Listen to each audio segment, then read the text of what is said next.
jis yra 10, bet kiekvieną kartą po sekso jis iškart nusisuka, ignoruoja tave ir scrollina savo telefoną. Sorry, bet čia aš. Okei. Kuitė, muitė,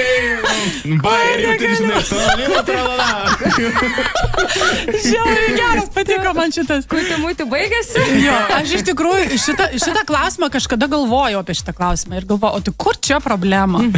Tikrai, kažkaip galvojau, tai... Pasiniurkė ir gana. Tai palauk, tai moteris tai pasikrauna hormonai, ten, žinai, atstato sveikatą.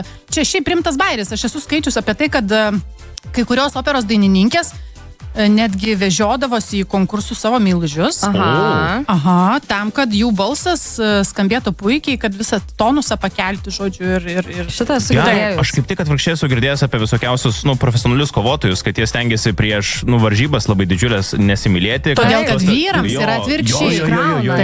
Jo. Taip, Tai čia reikia suprasti, ypač jeigu atliktas buvo geras darbas, keliaujantis į, žinai, moters pusę, tai čia reiktų dar ir apkamšyti, žinai, dar gal kokie atkimšt, kokį butelaitį, žinai, apširkšnijusi. Aš tai taip svarstau.